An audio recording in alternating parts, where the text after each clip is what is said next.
Well, welcome again. Thanks for coming. I'm Tom Still with the Wisconsin Technology Council, and I'll tell you a little more about who we are, what we do. We're affiliated with the Tech Council Innovation Network here, one of 4 or 5 such chapters around the state. So we're pleased to be part of things here. Let's see if we can get this up a little bit. So, some quick thank yous and then some introductions. Now I'll introduce our speakers in a minute. So thanks to the Ashland Area Development Corp, Bayfield County, also the Development Corp for being a part of this. Quarles and Brady, represented here by Mark Ehrman. Mark is a partner at Quarles and Brady and a member of our executive committee for the Tech Council. So thanks, Mark. And then, of course, Indian Head Technical College. And I'm going to look for Steve. Where is Steve? I see he's out here someplace. There he is, Steve Betzer. Steve is the campus director here. And tell us a little bit, thanks for having us, and tell us a little bit about the campus for those who aren't familiar. Yeah, thanks, Tom. First of all, welcome, everyone. For those of you that travel, welcome to Ashland, and welcome to the WTC Ashland campus. We're one of 4 campuses here at WTC. We have a campus in Superior, Richmond, and Rice Lake. And Ashland is the prettiest campus, and is the smallest of the 4 as well. At the Ashland campus, we have a lot of different programs we offer. Of course, all the healthcare programs, nursing and medical assistant. We also have one that's unique to the state and the technical college system, the marine repair program. So that's a really exciting one that we have on our campus. And of course, we have broadband program here at WTC, so we're very interested in the event, and we're very pleased to host it. And again, welcome all of you. It's great to have you here. All right, thank you, Steve. Also here, Representative Beth Myers. Thanks, Beth, for being here. Beth's had the assembly seat here for a couple of terms now, and Janet Bewley had it before. Of course, Janet's now the Senate representative for this area, so thanks for being here. And I know that we have a couple of representatives of our U.S. senators here. Janet is here representing Senator Ron Johnson, and also I believe someone's here for. Yeah, here we go. Yeah, Kelly's here. So thanks. We're very bipartisan around here. So thanks so much for that. Now I want to tell you a little bit about the Tech Council and what we do. We're a statewide organization. We're an independent nonprofit, so we're not part of state government. However, we do have a role as being the science and technology advisors to state government, the legislature, the governor's office, Wisconsin Economic Development Corporation, and whoever else cares to listen. And so we try to make a bunch of policy recommendations. Many stick. In fact, in the table in front of you, you'll see a couple of copies of some of the things we've been working on lately. For example, broadband is a part of it. There's a couple of things that are related to that. There's also things around the investment sector. A couple of bills that passed this year, and one more has to get through the state Senate yet, but it related to early stage investment in Wisconsin, which is a big part of what's happening in the state right now. And so we spent a great deal of time around that, and we hear ideas from our members. That's really how that happens. We have a great board of directors, about 50 members statewide. And so that bubbles up through there as well. But then by the time it reaches to the policy point, we're in pretty good shape to talk about that with the governor, the legislature, and others. So that's a bit of what we do. A lot of communications. You probably have seen our missives from newsletters to news releases to whatever.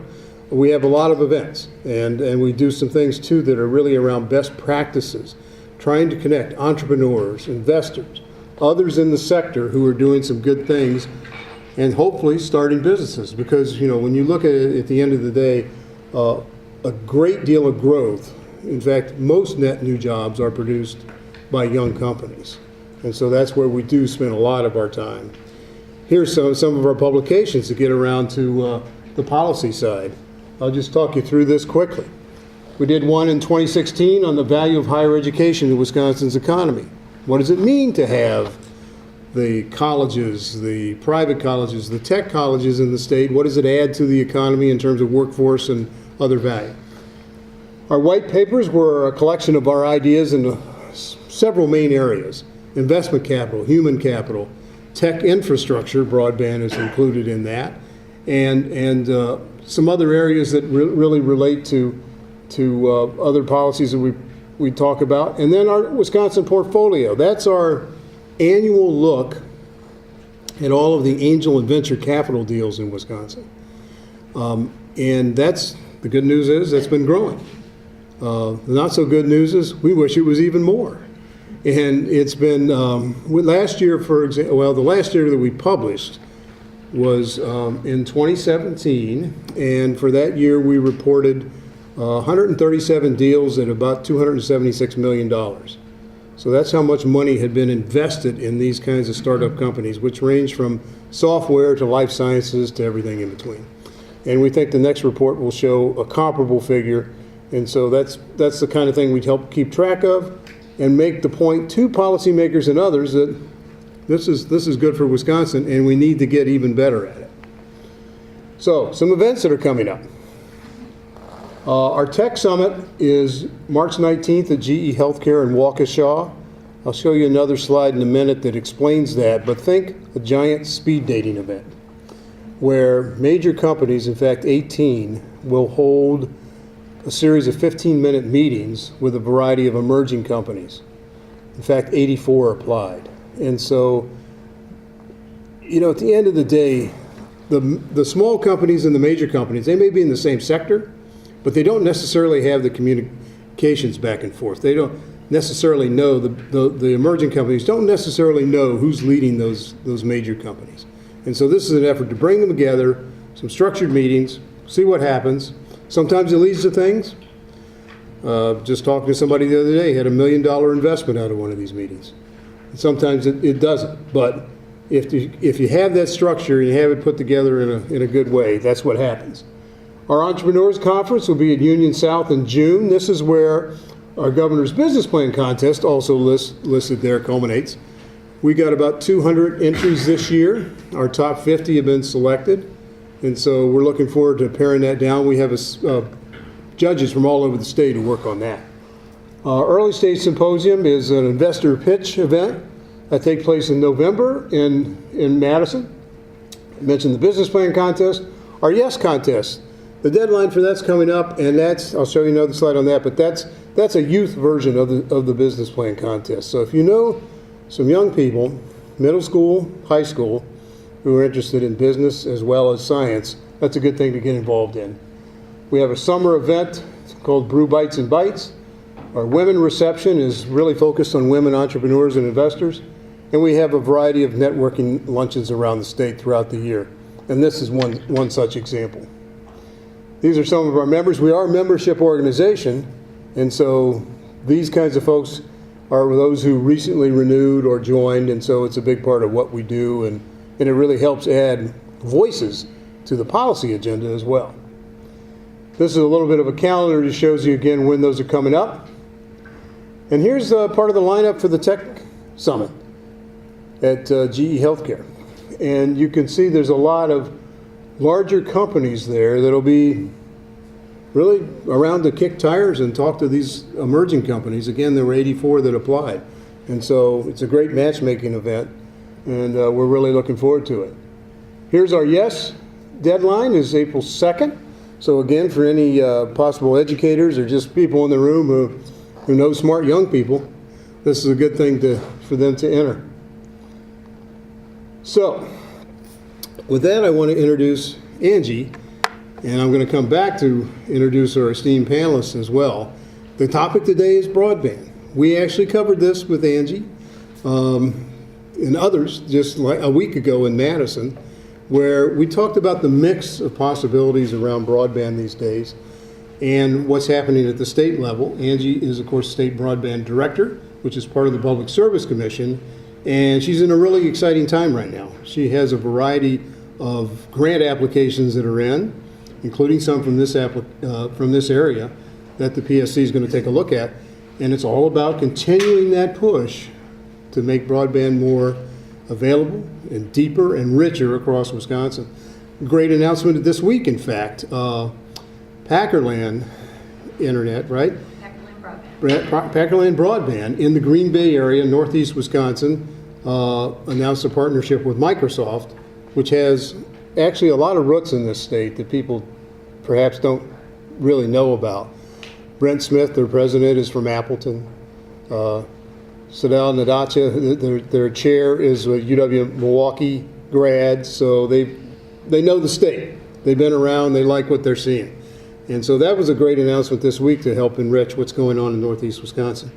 So Angie comes to us from Minnesota, and where she was in a similar role there and helped get a lot of things going. So Angie, if you can kick it off, we'll talk about what's going on here, and then we'll merge into our panel where we'll try to get more in depth about what's happening right on the ground here, and then have your question and answer. So Angie Dickinson.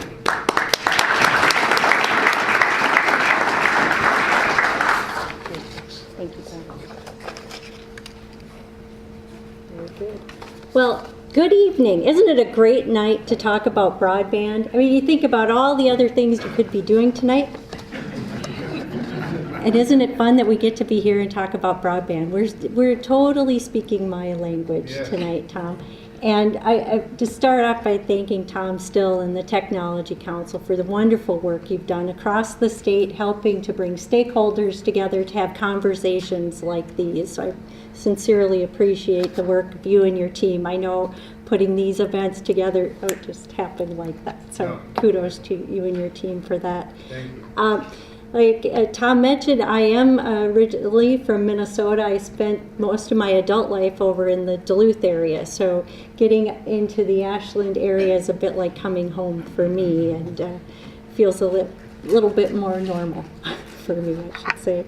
So I served as the IT director for Lake County in northeastern Minnesota. Definitely had rural broadband challenges there, and in the work there got involved with rural broadband challenges across the state of Minnesota. And when the opportunity came up to come to Wisconsin and do this work, I was thrilled to be able to focus specifically on rural broadband challenges.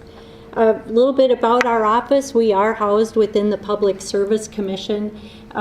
There are 4.5 of us who work on broadband access issues, have a wonderful team of folks there. And one of the takeaways tonight is this presentation has my contact information, and please don't hesitate to contact our office. We have a few programs that I'm going to talk about, but if you have any questions, speaking with some folks earlier about challenges for your business or for your home, please give us a shout and we'll see what we can do to get you connected with providers or other folks in your community who are looking at those challenges. But here's a bit of an overview of our office. We administer two programs, a broadband expansion grant program that I'll spend more time about later in the presentation. We have another program called the Broadband Forward Communities program. That's a program that certifies communities that have streamlined their permitting processes for broadband infrastructure projects. And then we also do a great deal of mapping of coverage in the state. The thing I want to leave you with a takeaway from this slide is our team also developed a real simple little tool called the Internet Discount Finder. Simply type in your address and the website will return a list of companies that may offer reduced or low-cost services in your area. We know for a number of folks there may be broadband access in their community, but affordability of that service is a barrier. So this tool is to help folks connect with programs that might help facilitate broadband access for them. In terms of broadband coverage, like I said, we do a lot of mapping of broadband access across the state. Excuse me. And the FCC just recently released a broadband report. The information I'm going to give you is based on coverage from the end of 2016, but it really highlights the rural broadband challenge. Population-wise, approximately 99% of the population in urban communities has access to broadband at 25 megabit speed levels. This is in the state of Wisconsin. In rural communities, it's about 57% of the population. And so that really does highlight the challenge that we're talking about here. I can tell you it's a roughly similar situation around the country. I can say we're not at the bottom of the list in terms of our rural broadband access, and we're not at the top. We definitely have room to grow. And I want to say in 2016, the governor did listening sessions around the state. He went to every county. In 71 out of 72 counties, folks brought up the need for better access to broadband, more reliable broadband access for their communities. So with that, we're happy to have representatives here and folks from the legislature here tonight. And because of those listening sessions, because folks were getting their concerns to their legislators and to the governor, we're very fortunate this last budget saw a historic investment in broadband expansion for our state. The state budget has an additional $35.5 million in funding. About $13 million of that is through our broadband infrastructure grant program. And like I said, I'll spend a little bit more time on that. The remainder of that funding goes through a program called TEACH.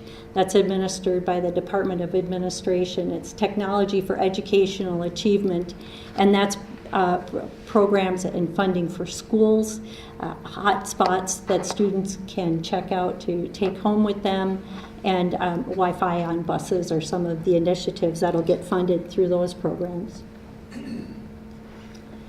So I keep referring to, we run a broadband expansion grant program. That program funds infrastructure only. One of the questions we get is, does the grant pay for the cost of service? No, it's for the infrastructure that provides that service. We, because of the additional funding in the last budget, we were able to have a second grant round for fiscal year 18. We accepted those applications at the end of January. We have $7.5 million in funding in that grant round. We received 78 applications for that funding, and the total request out of all those 78 applications was $22.2 million. So the 3 commissioners at the Public Service Commission, who will ultimately decide who receives those grants, they have a tough decision ahead of them. We expect that those grants will be awarded sometime at the first part of April. Key takeaway for this group tonight is that we have another funding opportunity coming up in June. We haven't set the date yet, but we anticipate having about $7 million in funding available for a grant round with applications due in June of this year. So if you have, I can't stress it enough, if you're at all interested in participating in our grant program or connecting with companies or organizations that might be interested in doing that, give me a shout. We want folks to be aware of our funding opportunities and to participate in them if they can. Here's just a little bit more specific information about those timelines. Like I said, we're looking to have another grant round in June of this year. How many folks are familiar with the federal funding that's coming into the state of Wisconsin through Connect America Fund? Just a show of hands. I was talking to a few folks earlier. So this is funding through the Federal Communications Commission, or FCC. Just a whole lot of acronyms up there and different programs. The key thing to know, particularly in this area of the state, is that the funding being distributed through to CenturyLink in particular. CenturyLink is receiving about $332 million through the end of 2020 to build out improved broadband access to about 129,000 homes and businesses in the state of Wisconsin. Across all of these different programs and through the end of 2026, about a 10-year period total, it's about $985 million in federal funding coming into Wisconsin through these private companies to provide improved broadband access. That's a lot of money. I will share with you just on that first box on the top. I'm pointing at the screen in front of me. Sorry. On that CAF 2, that's Connect America Fund Phase 2, on that program, $572 million. Wisconsin is receiving the second highest amount of funding through that program, only behind the state of California. And on the one hand, that's great to get the second highest amount. And on the other hand, that really shows the need, right? That we really had a large part of our state that needed improved broadband access. Our hope is that with this federal funding, along with our broadband expansion grant program, that we will be able to get broadband access to the entire state. I know, as I mentioned, it's a high priority for Governor Walker. It's absolutely a priority for our office and legislators on both sides of the aisle. I think it's fair to say that the need for improved broadband access isn't a partisan issue, right? Then our Broadband Forward Communities program, I won't spend a whole lot of time on this program other than to say it's a voluntary program. If your community is interested in putting out the welcome mat for broadband infrastructure investment, it involves adopting an ordinance related to timelines for approving permits, setting a single point of contact, but I can't stress enough, it's not a requirement to participate in our grant program, and it's not a requirement for any other funding mechanism at the federal level either. But we are up to 22 communities so far and counting. So I've been talking a lot lately, you can tell. Also want to talk a little bit about some other technology options that are on the horizon. Part of the rural broadband challenge, as some of you know, is really the cost of building out infrastructure, where you've got maybe just a very sparsely populated area where a private company may not see that return on investment that they would in a more densely populated area. The way I look at it, if there was $1 to be made in our rural communities, you would. Thank you so much, Tom. You're welcome, Angie. Thank you. Thank you. These companies would have built out there already if there was a solid return on investment to make there. So we're absolutely looking at the opportunities being presented by some new technologies on the horizon. At TV Whitespace on this list, TV Whitespace isn't exactly a new technology, but just getting a whole lot more attention now. Particularly thanks to folks at Microsoft who are proposing that the FCC reserve some spectrum, some television channel space to be used for deploying broadband access. It's one wonderful possibility on the horizon. We're hopeful about that. We'll have to wait and see what may happen, but definitely some companies in the state of Wisconsin looking at deploying that technology, and appreciative for the extra attention that Microsoft is putting on broadband access for rural communities. AT&T AirGig is another exciting possibility. They are actually testing this technology in Georgia right now. What they're proposing to do is deliver a point-to-point wireless signal using the electric grid, going from electric pole to electric pole. And you can imagine in a lot of rural areas, there's a lot of power or utility infrastructure that they may be able to take advantage of. It's not broadband over the power line, but around the power line. As the name implies, they are speculating that they're going to be able to get gigabit speeds out of this technology, which would be wonderful, but again, on the horizon. Other thing we're keeping a close eye on is SpaceX. Anybody hear about the satellites that were launched just last week? They launched a couple. How many folks in the room are using satellite for their broadband access today? Are you happy with it?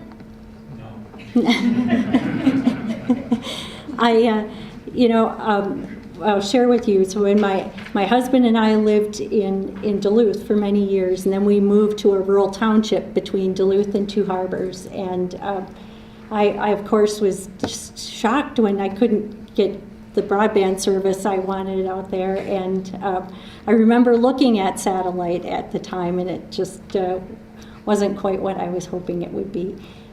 And it's still that way for a lot of folks. I have to say, though, at some of the events I've been speaking at lately, some folks are saying, yes, they're happy with their satellite service.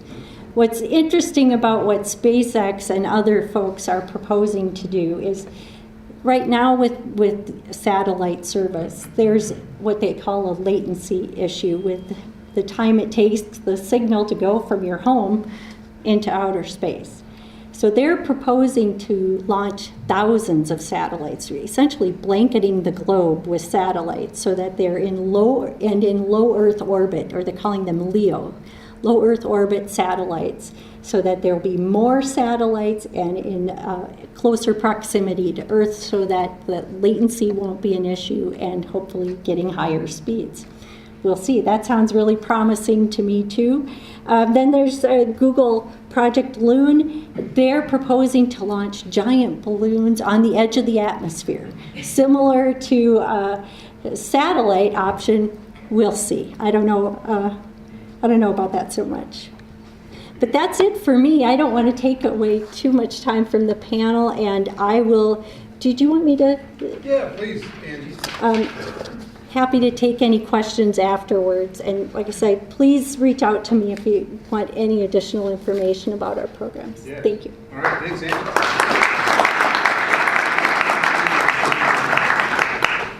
Thank you. A great overview, and we'll get into that mix of technologies about some of the promises around that. First, a few more quick introductions. Our team here, and talk to them if you've got any questions about the Tech Council, and join in and follow up. Tammy's here, Angela and Cassidy, so thank you all for being here. And then Scotty Sandstrom and Mike Bailey, and who am I overlooking? Cliff Grant have been a part of things around the ground here too, so thanks to all, and Mike Park, so thanks to all your work, and again, see them about what's going on. So let me take a quick show of hands. How many people here were satisfied with their broadband coverage, whatever it was, 5 years ago? Okay, maybe 10 people. How many are more satisfied today than you were at that time? Okay, larger number of hands. How many of you think we still got some work to do? Okay, see, so that's where we're at. And that's going to take a lot of things. And it's going to take, in part, that mix of technologies. You know, when I for example, the Microsoft and the white space. And white space is, by definition, the white space between TV channels. It's that buffer zone that exists there. The FCC, 8 years ago now, I think, 9 years ago, approved sort of repackaging those channels. It's been a slow process, but it's now underway. There are different folks who want to either acquire that white space directly or have it unlicensed for this kind of penetration. Microsoft is one of the big players in this, and there are 12 states involved in a pilot project, Wisconsin being one of them. So that's got some promise. AirGig, you mentioned. The improved satellite coverage through SpaceX, you mentioned. Small cell technology. A bill passed the Assembly to help move that along. Thank you very much, Beth. But not through the Senate yet. And both the Assembly and the Senate have approved here a resolution regarding white space. But really, they don't have the direct power over that. That's the Federal Communications Commission, and those resolutions urge the FCC to try to provide that kind of unlicensed space in 3 different places, 3 different channels or spectrums across Wisconsin and the other states. And that's where Senator Johnson and Senator Baldwin can come in. So those are some of the things that are out there. But now I want to explore what's going on here and to introduce the rest of our panel. So not particular order, but Jason Douglas. Jason is CEO for Memorial Medical Center right across the road. And so we hope to talk a little bit about broadband and health and health care. Jeff Lee is here. He's Director of Operations for Novato, and that's a very familiar provider around here, and you can tell us a little bit of what you do. And then Chuck Porter. Chuck is the Managing Director and owner for Superior Sauna and Steam, which is a manufacturing firm. And Superior like the lake, Superior like the quality of what you make, right?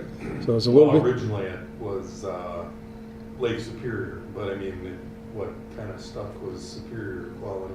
Yeah, exactly. Get lucky sometimes. You got it all covered. So I'm going to start with Jeff on this, just to tell us a little more about Novato, how you're getting service out there, where you are now, where you want to be. So Jeff, take it away. Sure. I'll just start with a little bit of history on Shawinigan Communications Cooperative, doing business as Novato these days. We started as a cooperative in Cable, Wisconsin in the early 50s. And I think that just some milestones in about 1983, we were one of the first companies in the state to put a fiber optic line in to the Navy Elf site in Clam Lake. So I think I could go back that far and say that Novato really became a broadband company as early as 1983. In 85, we did all of our switching via digital switches, which was kind of another first in a large part of the state.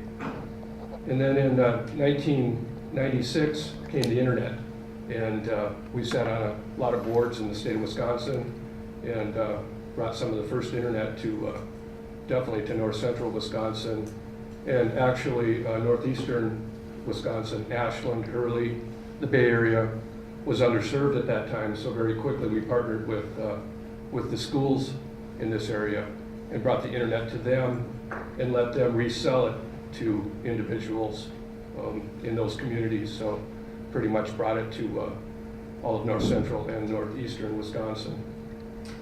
Then in about 1999, we started with, we knew that dial-up internet was not enough anymore, and we started to deploy our DSL service 10 by 1 at that time. You know, it was just about a year ago that the FCC minimum was 10 by 1. We were deploying that in 1999. We built that out, and then in 2009, we went to an entire IP system and went with higher speeds, started our gigabit fiber service, and we're about 80% built out with that. We're a 100% IP company at this time. All of our traffic is bits and bytes. There's really no analog traffic, even voice left on there. We have about 10,000 customers. We serve basically 4 counties, or parts of 4 counties: Bayfield, Douglas, Sawyer, and Ashland. 13 of those exchanges in the center are our local operating company, our ILEC, and then we CLEC in all the surrounding communities and try and bring fiber into those communities to serve primarily business customers and enhance the network to all those that need it in that area. Mm-hmm. And Jeff, fiber is one of the more expensive ways to go, right? I mean, if Yes. Especially down to the home, the so-called last mile. Do you see taking advantage at some point of some of the other technologies that have been described here today? We've done those for the short term, other technologies, but fiber is it seems like pretty much the end game. And thanks to the RUS loan program, we've put in a lot of fiber. I think we've got about somewhere around 2,300 miles of fiber in the ground, and that comes at a cost of about $30,000 a mile, so pretty costly. Yeah, Angie. Yeah, I just want to add, it's really thanks to the investment of a company like Novato in the region.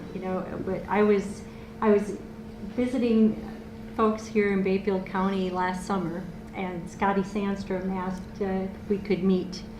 And he said, you know, we have absolutely some wonderful broadband access in Bayfield County. What we absolutely have areas that need improved service as well. But as an economic development person, he says, how can we promote the broadband access we have here for telecommuters? He actually wanted to know if we could declare Bayfield County the telecommuter capital of Wisconsin. That's Scotty Sandstrom. And the reason I bring that up is there's legislation that's been proposed, made it through the Assembly, to create a program that recognizes communities with telecommuter options. But again, I want to stress we're very opportunistic about this telecommuter forward opportunity. At the same time, our highest priority remains getting access to all of Wisconsin. So while we recognize the wonderful access here, we also know that particularly talking about Bayfield County, we know there are still areas that very much need high-speed access or access at all. So keeping both hats on there, but great to work with Scotty Sandstrom. He's absolutely a champion for this part of the state. You all are fortunate to have his energy and guidance here. So I think kudos to you. Excellent. So we all know there's a lot of reasons for improved broadband. I mean, it's not just Netflix, right? Although video is what's driving bandwidth and capacity and speeds on the internet these days, by far and away. But there's a lot of things. Emergency responders, business, healthcare, on and on and on. Emergency government, all of that. So in here, I think we got a couple of those legs represented here in Chuck and Jason. And so I'm going to go to Chuck first. You're in a spot where, if I understand correctly, you probably have as good a connection right now as perhaps you've ever had in your other business locations, and it's doing some great things for your business. So could you talk about that? Well, yeah, we recently put up a new building in the new business industrial park. Scotty worked with us on, and Norvado's got all the latest technology right to that business park. So, yeah, so we're pretty fortunate to, we used to be started out, I think, on dial-up, 2004, and then we went to DSL, and then the broadband, yeah, so now we pretty much can do anything. So for $40 a month, we're worldwide, you get 15 to 20,000 visitors a month on our website, and so that's our main avenue. What we do is use the internet to get people interested, and then we send them samples and work with them and build a relationship. But it's really the internet that built the business, and so we ship mostly North America, Caribbean, Canada. Last year we did ship to Saudi Arabia, Costa Rica, Barbados. We had one going in Karachi, but I don't know what happened to that guy. But, so the foreign stuff gets pretty complicated, and the shipping kind of kills you on that stuff. The sauna that I went to Saudi Arabia was 5,000, and the UPS air freight was 3,000. So, but with the internet, you're global for almost nothing, so you can't beat it. Economics or years ago, we used to have to be on the trade show circuit, and we do a few shows yet, but hard to beat the economics. You're better off spending it on Google ads and things like that, Bing, Facebook. Internet communications is really for a business like ours, it's kind of not everywhere. You can't find a sauna store everywhere, so it really helps us get out there. Yeah. And you could be anywhere, but you choose to be here Are those Right. connections a big part of that? The internet connections? Well, when we were looking at building, I would say it just all kind of came together. Happened to be fortunate. Norvato had just run the broadband out to our neighbor Ashland Ford a year ago or so. So we had all that fiber right there. And so the timing was just fortunate. Could you tell us in just like rough percentage terms how much you've grown in a certain period of time? Maybe since '04, because you mentioned that was a dial-up time. So percentage terms, how much do you think you've grown above the line revenue?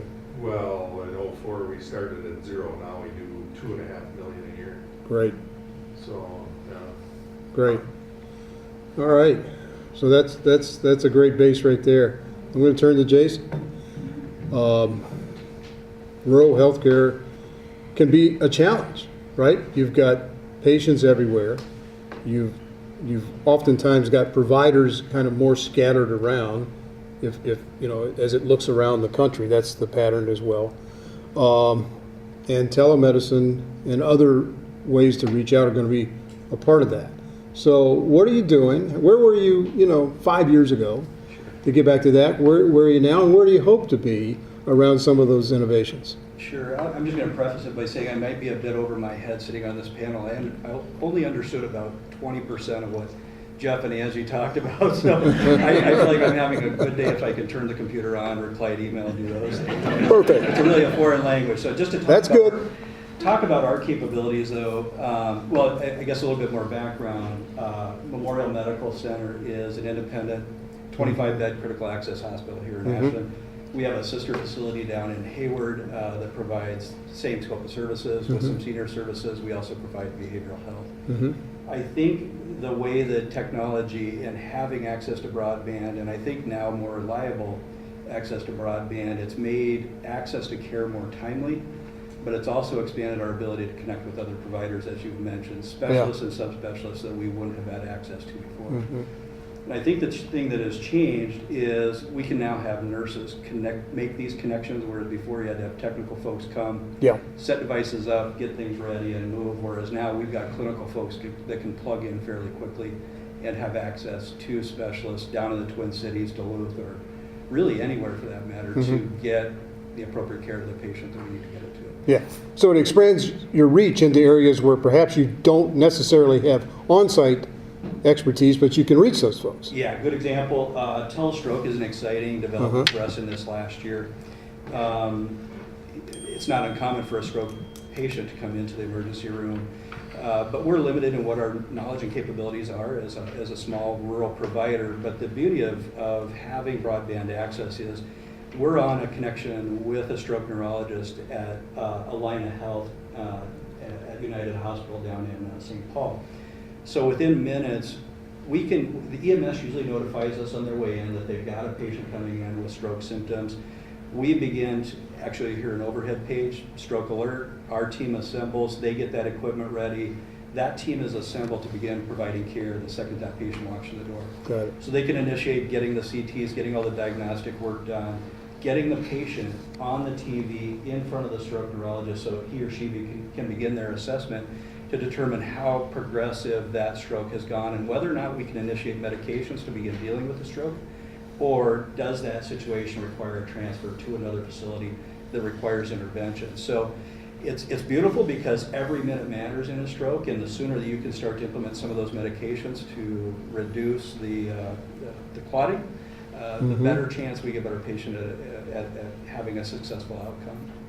And really a chance at life in a lot of cases when patients present. So that's a really neat one. There's another neat example where we're part of a cooperative of rural healthcare providers, Rural Wisconsin Healthcare Cooperative. And we're able to, as a group that's 40-some hospitals, be able to sell and buy services among us that we wouldn't otherwise have access to. And a good example of that is telepsychiatry. We have telepsychiatry, telepsychology, we have counselors on staff where they might not have those resources, we're able to contribute services into the rural Wisconsin Health Cooperative so that those facilities gain access to behavioral health and psychiatry and psychology, as I mentioned. So really, those are some pretty cool examples, but we are so dependent upon technology now. Our electronic health record, 100% of our documentation occurs electronically. That's a hosted service that sits off-site that still depends upon two-way communications. So a lot of really fun examples of how technology has changed the way that we're able to provide care for our patients. Yeah. What else do you see on the horizon? Within the next year, I think the kind of the coolest development, the neatest development that we see is telepathology. If you were to come in to get a surgical service and have a lump or bump removed, and it requires a frozen section and an interpretation or analysis by a pathologist, we can now do those, at least here in the near future, begin to do those frozen sections, share that image with a pathologist so that he or she can make a diagnosis remotely. And those are subspecialty pathologists, so you're getting the appropriate right time, right place, right individual providing. So absolutely. And in very real time. Real time, actually, absolutely. Yeah, exactly. There's telepharmacy. There are a number of different teleservices that we provide as well. Yeah. Well, here's an example. It crosses into education a bit, but teletherapy around speech therapy. We helped move a company to Wisconsin called .com Therapy, and they were in Missouri. They've got a variety of clients, mostly school districts, but some health facilities around the country. Now they're here, but they can deliver speech therapy to kids primarily, but probably some older adults, perhaps in a stroke setting or something else, and it's all thanks to those connections.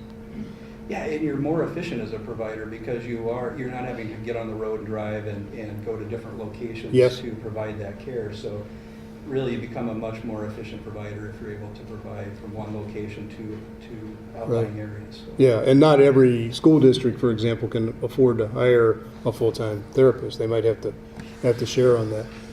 Frank Fasano's here, USDA. Agriculture and the internet. Precision agriculture today is really built around having those kinds of connections. Is that correct? Could you spend just 30 seconds talking about that? In agriculture, that's one of those areas where farmers are looking at any kind of opportunity they can in order to make sure that they know when to plant, when to fertilize, how the plants are growing. It's pretty incredible the technology that's being used right now in agriculture, and that's only going to continue to get more and more important, especially as we're trying to make sure that we're protecting the environment while at the same time making sure that the plants are getting their optimum use of all the nutrients that are taking place. And so the other part of the USDA that I'm at is the Rural Utility Service, which is to help Novato and others to make sure that broadband is continually pushed out in the rural areas. Mm-hmm. Very good. Is anyone here from the tourism industry? Yeah. And that's, okay. There, I think one of the things is, a lot of times people go on vacation, they feel like in this connected age, they can only stay so long before they're like antsy to get back to work. And being connected means you don't necessarily have to. You could stay an extra day or two or three.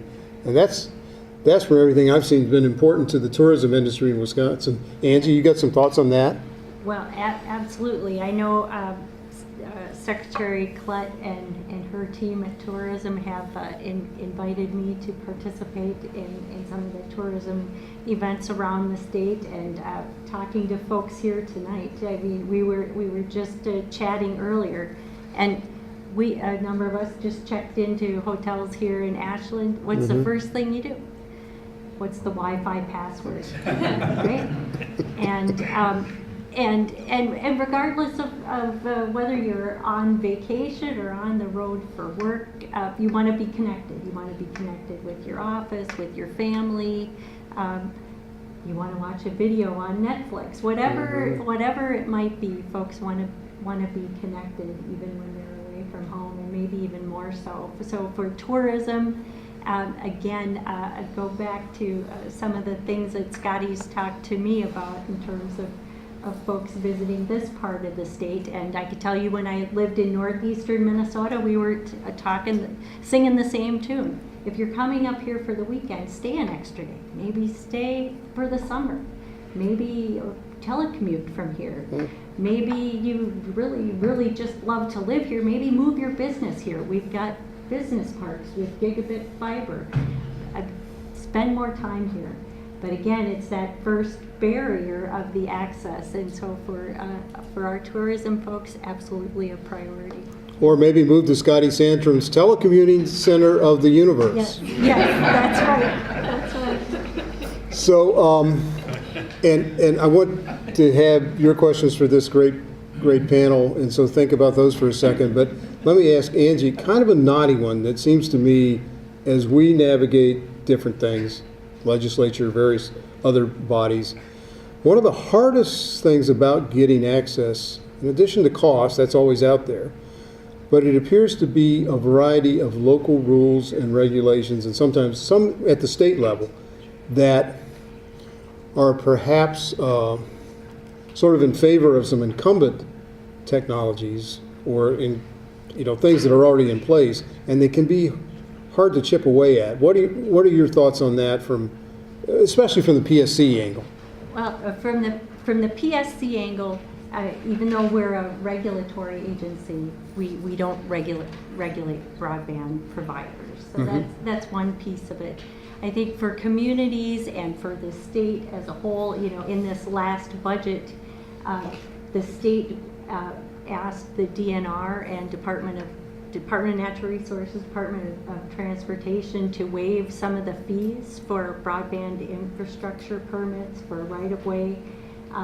We know in some communities that can be a barrier to broadband investments as well.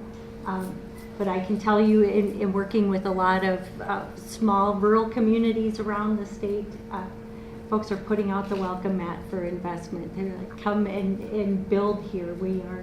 We're ready for service. So I think it kind of depends. It's a community by community case. Okay. Yeah. Has the era passed where different towns, villages, cities, whoever, thought it was like if somebody wanted to put up a tower, it was a bonanza? Right. That they were going to charge more than could ever be recovered. Is that era past or no? Mostly. Mostly? Yes, Okay. mostly. I'll give you my own experience. So again, back from my time in Minnesota, I served on the planning commission in the rural township where my husband and I lived. When we first moved there, I was very anti-tower. I will embarrassingly admit to you.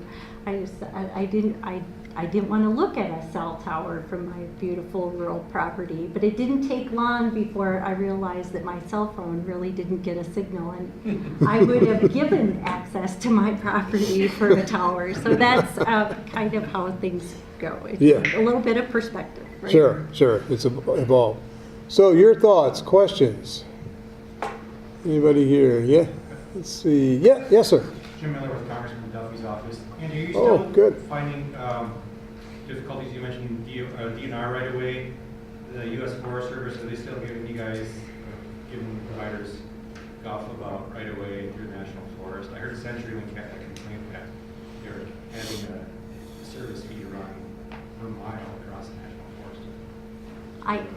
I'll share with you at the federal level, so a number of initiatives underway through the FCC and work with USDA to do some streamlining of permitting processes for federal lands and those types of permits.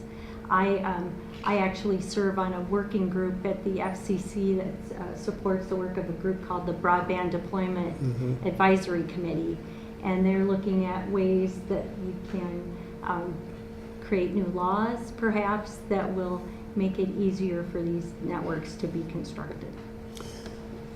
Tim, thanks. And by the way, I was just in Washington recently where that very topic came up. It was, as a tech council, we're a member of a larger national group of tech councils in other states, and they look kind of like us. And at a meeting we had on Capitol Hill, in fact, the notion of more facilitated use of forest land, parklands, other right-of-ways to get this done was, it seemed to be largely bipartisanly embraced.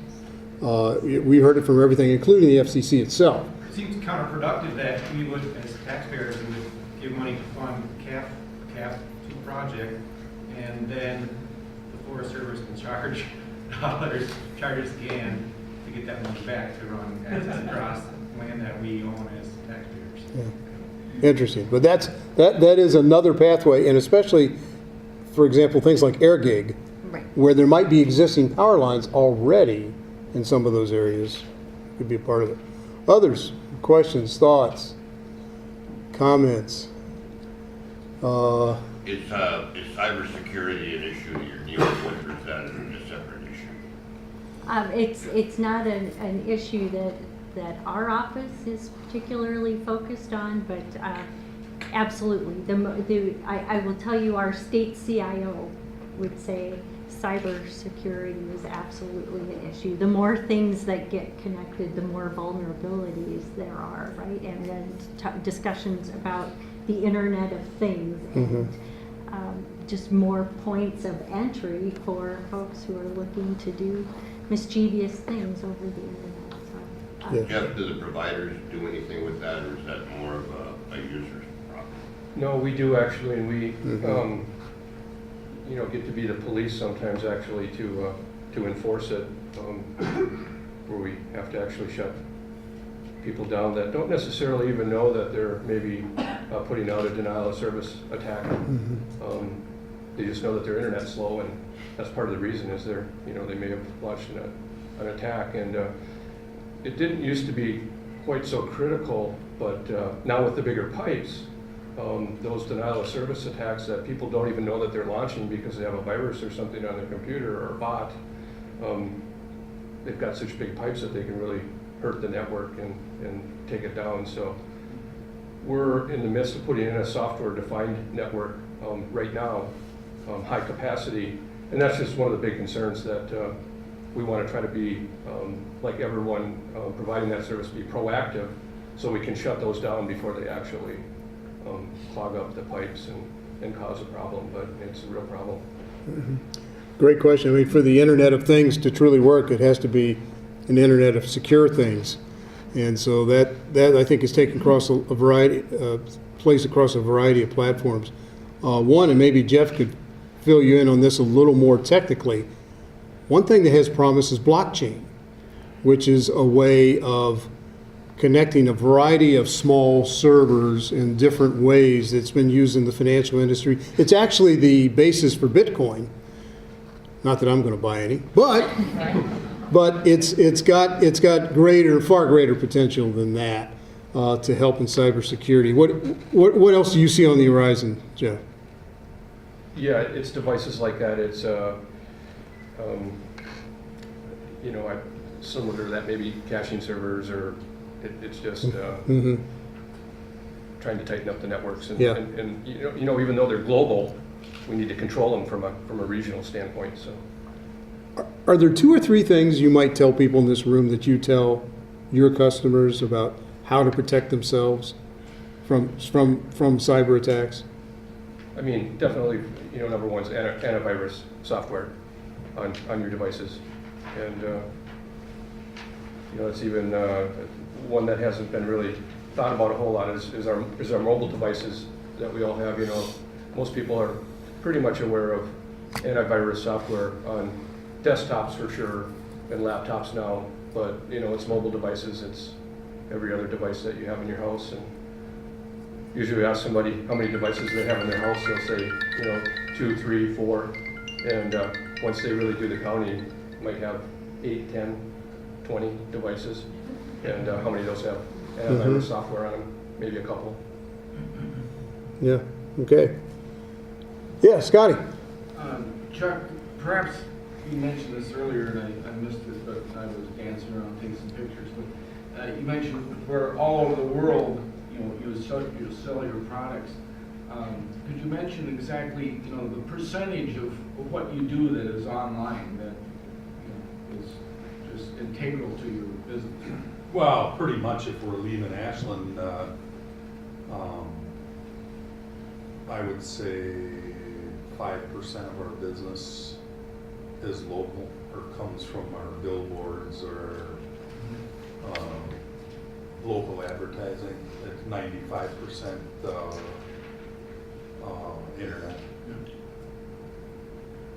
But that's just a way to introduce ourselves, and then we talk to people on the phones, and mostly, like I was saying, it's U.S., Caribbean, and Canada is the main part of our business. U.S. is still 60 or 70% of the world economy, so I mean, there's not a lot to chase out there around the world, you know. Mm-hmm. And then when you get to Europe, there's tons of sauna companies, and so Asia has, people always say they're surprised people sauna in hot climates, but Asia sauna is bigger than it is in the U.S. Interesting. Just points out the importance of the high-speed internet for businesses like yours. Absolutely does. What would you, well, you're in that park right up here, right off 2. What would you tell others who would want to be in this area in terms of doing business? Would you say, yes, you can be there, you're going to have the connections you need, and you could do business pretty much anywhere? Because like you said, you're 95% internet. Right, you can do business worldwide from a lot of places now. I mean, it's pretty much as long as you have some of the most modern technology, you can set up shop anywhere. Then there is considerations of shipping. As it goes, we're kind of in the middle of the U.S., so shipping's not too bad. When you're going foreign, then shipping is quite expensive. So, but yeah, you can do it. We're at a pretty good location for shipping too. We're kind of right in the middle of the U.S., a little bit to the north, but Mm-hmm. so we use logistics companies, and we go in and look it up on the computer with the companies we work with, and then we get a list of 10 freight companies and pick the one the fastest delivery time or the cheapest rate or whatever fits the client you're working on. Yeah. And so yeah, you can do from Ashland and Bayfield County, you can do business everywhere. Okay. Which is good. And it's good for a lot of reasons, starting of which, how many of you have children or grandchildren you'd like to have back here? Okay, so there's a few. And so it's a part of it. Having those kinds of connections, especially for millennials, is really part of the attraction to any locale. And I mean, you've seen that in your research, right? Yeah, absolutely. And, you know, I sort of add on the telehealth side too, for so many of us. I know I was just spent time with my parents over the weekend, and the idea that broadband is going to let people age in place, right? That to have technology in your home that allows you to stay in your home longer because you've got a connection with your healthcare worker, right? And some of the monitoring that can happen now. I don't know if you all are doing any We of don't those do the things. home-based monitoring, but that has really come a long way, the sensors and things in the home, to make it safer for people to stay in their home longer. Absolutely. Mm-hmm. And Melissa Dowd's here from LDF. And what are your needs right now with Lac du Flambeau in terms of your reservation and all around? Well, we've got,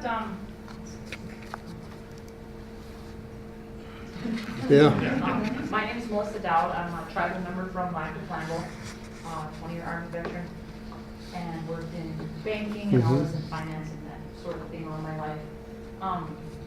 I came back to the reservation because my mom was here, and I'd been gone for so long. So that's home is home. Mm-hmm. And when I first got home I had that satellite internet for a while, and it was okay. Could have been better.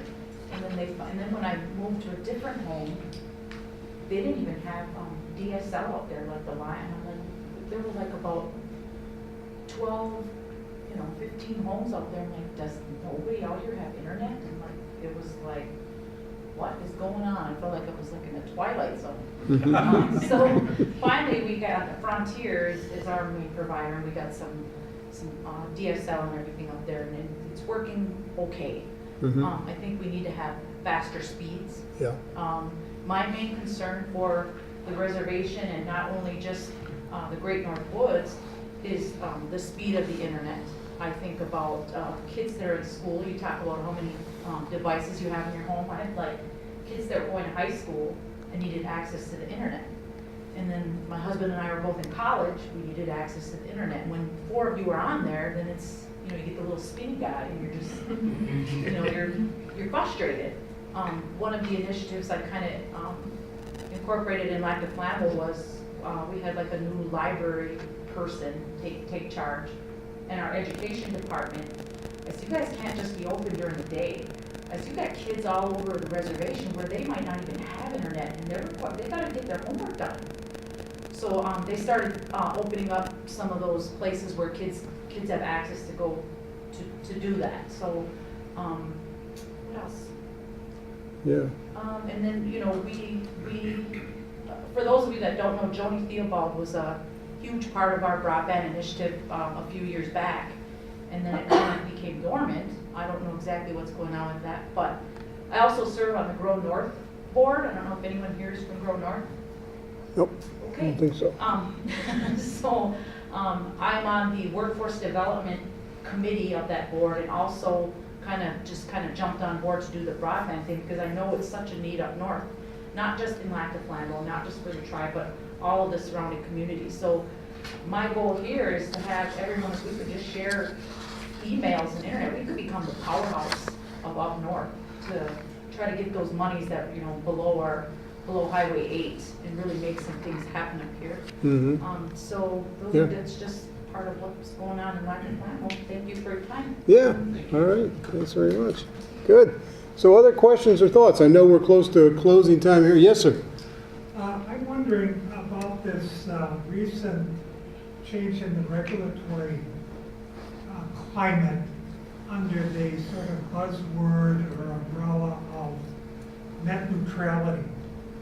I speak from a perspective of a person wanting to age in place in Ashland County.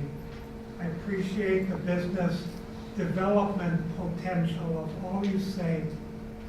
But for those of us who are less likely to participate in state or federal funding and are end users of broadband and may have medical needs and may want to have some FaceTime with grandchildren or others, things becoming very ordinary experience. Can any of you assure me, in light of the changes in this so-called net neutrality, that affordable broadband services will be extended and maintained for those of us who live literally in the sticks of Ashland County? Should I be optimistic? Should I be pessimistic? Tell me something. Yeah. Okay. All right. Great question. Yeah. The only thing that I've understood is the little spinny thing, so this is well. Okay. Let me just give some term definition for those, and thanks for mentioning net neutrality. What that is in general is a term that would describe how the internet itself can police speeds, about how those speeds are regulated at certain times on the internet itself. With the FCC's recent order, even with that, there can't be blocking. So there can't be places that are blocked because of speeds. Because, and again, video is the big thing here. Video is what's causing all the need for the speeds. There can be price differences but that's not in effect yet. And in fact, when the Obama administration in 2010, I think it was, moved to institute net neutrality, it didn't seem to make a big difference in the pricing beyond what was already going on. So it remains to be seen whether it'll make a difference in the pricing moving ahead. But it's a very complicated topic, that's for sure. And I don't think that the FCC is the final word on that. I suspect it'll bounce back to Congress where there will be some legislation one way or the other, because it's still kind of a frontier. And again, it's all driven by what's going on in video on the net and how fast or how slow those videos are transmitted. That's where the big need has been. But others? Angie? I would say I'm being flip. I'll just warn you right up front. Probably be easier for us to talk about religion or something, not controversial. That's really true. But to your question about affordability, if you're in an area that is being impacted by those Connect America funds that I was talking about, that federal funding that's coming into the state, the rules around that program require that the charges for those services in rural communities, this is language from the program, that the charges be reasonably comparable to what you'd pay in an urban area. So it doesn't exactly touch on affordability, but I can tell you when I moved from outside of Duluth down to Madison, I paid much less for my broadband service in Madison for a much higher speed. It's just that rural-urban divide and the cost issues surrounding those services. I know I'm not giving you a direct answer, but I will tell you, I am hopeful. I think all of these issues that Tom mentioned related to net neutrality will get worked out, and I have every reason to hope that we're going to have good quality, affordable access for folks. Mm-hmm. Yes, sir. Jeff, Novado made a huge investment in fiber optics. It's great. I mean, are you realizing what you had hoped to expect from that investment? Yeah, I think we are with some services over the top and whatever, but it's expensive to build to the rural. It's I think we're probably at about $8,000 per subscriber, and we couldn't do that without RUS funding and high cost loop support from the federal, and an occasional grant from Wisconsin, and all that put together. But and then we pour it all back into infrastructure. So, we would like to do it on a competitive basis, but at $8,000 per customer, the return, on investment is just too far out there. So we need a little bit better business case than just internet if we were to branch out and do it competitively. So it really comes down to the ILEC, the independent local exchange carrier, how much of that dollars that they can get and how much they put back into the infrastructure, because it takes all of it plus more. Hopefully we're going to be able to, we're well poised to pay our loans back, but we've got some pretty big loans as well. So, Frank? Just kind of touching on that a little bit more, have you had any kind of conversations with any of the local towns or villages to form some sort of a partnership where the town or village bonds some sort of capital improvement project, and I'm talking pretty significant, 10, maybe 20 million, to help build out the infrastructure for their communities, and then work out an arrangement where over time they basically turn back to you, because they don't want to be in your business, but they want to use their ability to be able to bond and provide for the residents in the short term. I mean, any kind of public-private partnership conversations? Yeah, that's kind of started over the past couple years here, and there's a couple in the Bay Area that we're trying to partner with and help and build it out that way. So we're willing to to try and support those efforts. But there's a lot. They take a lot of dollars, like you said. It's a significant amount of dollars for a community to do that. Okay. Yes, sir. Jeff, continuing on that topic, what would be a big hindrance of not being able to do that? To Go into a community that wants to partner with you? What are some of the big hindrances that you run into or might not have? I don't really think there are too many hindrances. If somebody wants to build out to the end customer, and we would provide services to support that. I don't see anything there that. As long as we've got infrastructure, somewhat close, we still need a business case at that point. But if somebody else is funding the last mile, so to say, typically that's the hard part and the expensive part. And unfortunately, if you're a competitive carrier, I don't know how the utilities work. If they get support, like the local company does.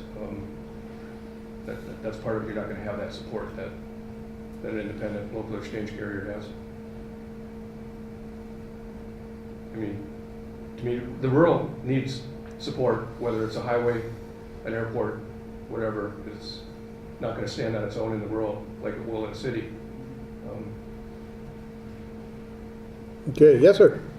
Jeff Earhart from the town of Morse. We can't afford to take care of our roads, much less pay Novato to put broadband in. I guess I'd like to ask the member of the House of Representatives and our Senators' representatives what they're planning to do to give us some funding. Our state has limited us in regards to what we can raise as far as funding by state law, so we're really got our hands on it. So I don't know if your representatives have anything to say in regards to that? The president just rolled out his budget. Of course, the House is the appropriator, so they're the ones that actually approve the spending, but they should take a look at it. I believe there is portioning, I don't have dollar figures that President Trump did. Well, representing northern Wisconsin, is there anything, I know that I saw that chart that you had up front before that talked about Century Tel is going to, has $200 and some million coming into Ashland County or their whole area of the state. I know they've talked about this, but we don't have any funds or we don't even have the ability to provide any funds from our local tax base. Part of the problem, and maybe Angie could, I know that this part of her presentation as well, is that they're not obligated to build out 100% in rural areas too. They've got different thresholds that they have to meet based in general. They're going to find the lowest hanging fruit to build out in more rural or urban areas where they have more customers so they can get a little bit more return. Yeah. So unfortunately that means in our rural areas, in the real rural areas like up here, and if you look at northeastern Wisconsin. Well, have they talked about anything like the rural electric system that was set up in the 30s during the Depression? I mean, that was one way that they brought electricity. We need to move back to something like that, and I guess I don't see anything happening. I mean, it's piecemeal. There's not a major infrastructure plan going on that's going to take care of this, and that's what needs to be taken care of. Three thoughts I can offer, and one is kind of offline and afterwards, maybe talk to Angie about that broadband grant program, because on that second round, you may or may not have been in the first round, I don't know, but that second round, there might be some opportunities there. Second, the CAF2 funding, it would probably be good to figure out, by the way, Wisconsin got the second most CAF2 funding, Connect America Fund 2, of any state in the country. And so that, I think, maybe is a good offline conversation as well. And third, I think about wherever you can remove town, and I don't know that there are any, I'm not suggesting there are, any town barriers to inviting in a Novato or whomever it may be, regulatory or site related or something like that. I think it's worth a look. But those are just three things that come to mind. And certainly Tim is correct about the House is the appropriation body. I know there's been talk about, the whole rural electrification effort of the 30s and then the telephone effort of the 40s, kind of what comes next. And that may or may not be in the president's budget bill in any form, but there may be studies that are undergoing. But there are, I think the key point is there are several buckets of money out there right now through either the broadband initiative Mhm. or CAF funds or rural development as well. The big thing is to go and apply for those grants, and either our office or either the senator's offices, we do letters of support all the time. We see they're like Bayfield County is pretty progressive, I think, on reaching out and trying to get these programs built out through the provider and the local township. It's frustrating because there's some counties out here that they're frustrated because they don't have broadband, but you ask them if they're put an application and they haven't gotten together and actually done the paperwork. So that's the first step, I think, is getting an application together. And I'll tell you, we are, my office, we're presenting at all of the Towns Association district meetings this winter, or this spring, I guess. It feels like spring today. But I'll tell you what I tell them. I start my presentation with the shortcut to, at least to our programs through the state. You have my contact information. We should chat and see what we can do to help your community connect with a private company or to help participate in some of these funding opportunities. Yeah, I would echo that, to help you by connecting to your major supplier, which I assume is CenturyLink, so that Okay. get that communication open, have CenturyLink come and connect with you at a town meeting, and We have just done kind that. of, you've done that? Done that, Okay. and we were told that we qualify for this CAF 2 stuff that you talked about earlier, which is supposed to come into place late 2019. Mm-hmm. Now, I guess the question I would have is, would it be to our advantage to also apply for the grant? Is what you're telling me? I should follow up with you afterwards. Is what just I don't want to give you misinformation, but absolutely it might be an opportunity to talk to folks at CenturyLink or others about the possibility of getting something to happen there more quickly. But, Thank you. yeah, happy to follow up with you on it. Yes, sir. So, it seems to me an entity like CenturyLink is going to receive funding, but isn't required to actually do the build out. And then they write letters of opposition to other companies who want to do the build out in that area. That's something maybe our legislators can start working on. You're going to take the money, argue that the business model doesn't fit your plan, so you're not going to do the build out. And you write letters of opposition for other companies to come in and do it. Give the money back. Yeah. Let me, Yeah. yeah, and it's a really interesting point. Here's what I know, and I don't know the fine print on this on CAF 2, but they do have to build it out by 2020 or give the money back. That's my impression. In Wisconsin, the three biggest recipients are CenturyLink, Frontier, and AT&T. AT&T is not anywhere in this area. But those are the ones that I think and there are set goals every year about how much they have to build it out. So maybe we can talk afterwards too, as well as with you, because I know someone with CenturyLink who's kind of their public affairs person that I think maybe you could and should be in touch with to help facilitate things. But the laws are biased to leave the most underserved areas unserved. There's a lot that's not covered by the CAF 2 area. I know that, and the most underserved. Fruit Yeah. works against. Yeah, and the most underserved are also often the most unpopulated. I get that, but yeah, it's an interesting conundrum. I'm from the town of Bayfield, and we did a survey recently, and one of the things that just pretty hits you in the face is that we have a percentage of the population that's very well served. Uh-huh. If they're chartered, they're probably 60, 100 megabits. Mhm. Most of the population, I'm saying 80, 90% of the population of that town are in the 2 to 3 megabit service. Some of them are completely unserved. Now, the gap between those who have and those who have not is getting bigger. And the time that it's going to take to get those who don't have it to the speed that those that do have is getting longer. We can't continue to use the same solutions that we've used in the last 20 years. We have to figure out a better way, a faster way to get high speed from the end of the fiber to the premise. Whether we use a wireless solution, whatever solution we use, right? But we can't continue to use same old copper. It's just not happening fast. Yeah, absolutely. Right? So we need to promote solutions that can bridge that gap much faster than what we're doing now. Yeah. And I would agree. We need to look at all options on the table to bring broadband access to the areas that are unserved or underserved. Our program doesn't discriminate against different types of technology, and our grant program has funded a number of different kinds of technology. So I always like to say, really, defer to what the community thinks is best for their needs. Some communities want a fiber to the home option, and they're willing to put the time and money into that, and that's wonderful for them. Other communities are saying, we want to go with perhaps a fixed wireless option, or maybe a TV white space option.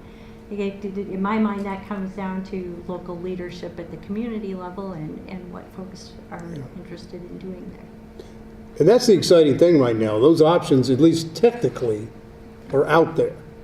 And depending on community needs, the dollars involved, where the access could be, there's a lot going on right now that makes it pretty exciting for the choices. But you're right, the digital divide is wide right now in certain areas of this state and in this country.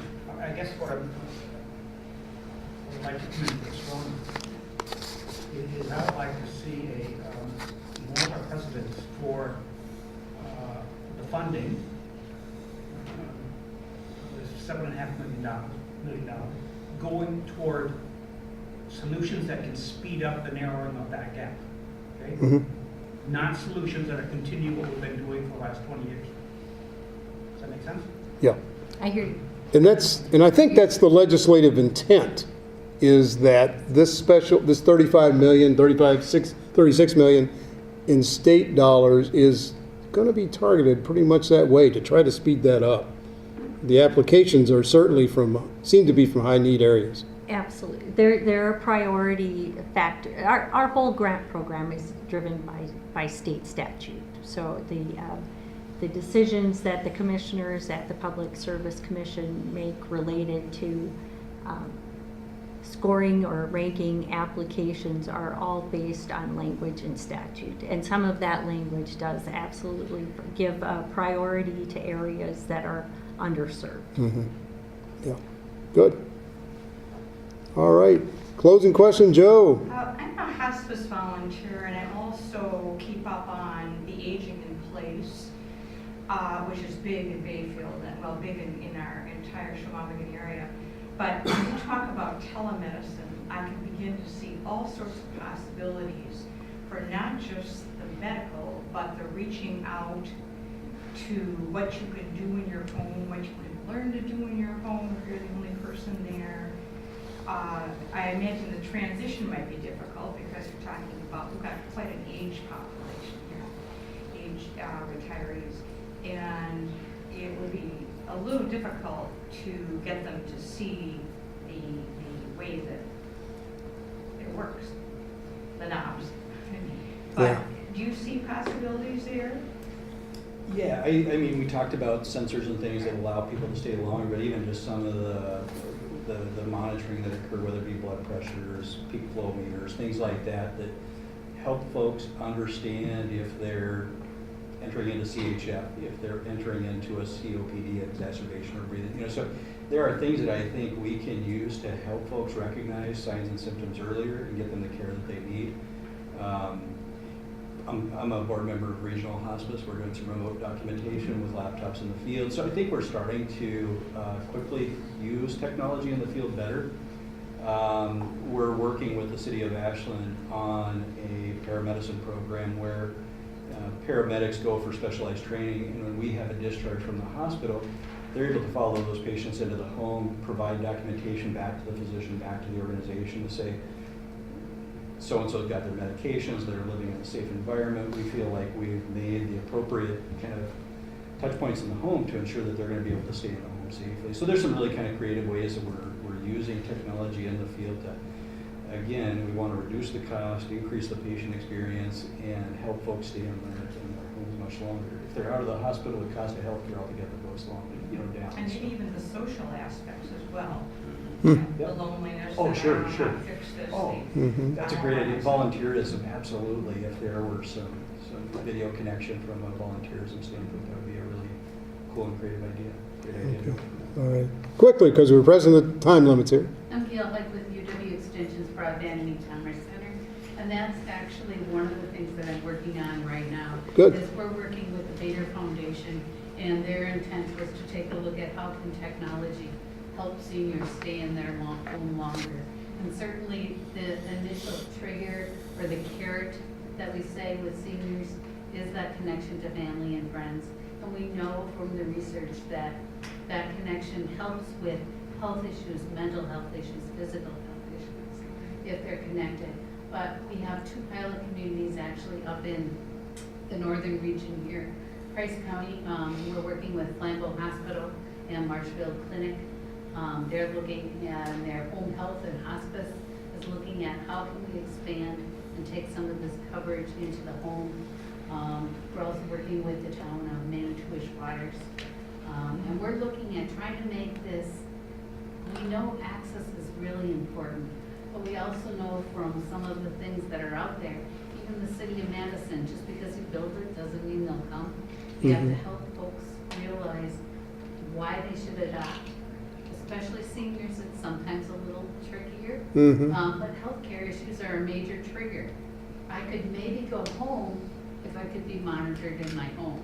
If my adult child who lives away could check in and see that I'm okay, it might be all right. If I can have stroke monitoring or those kinds of sensors in my home, I could be there.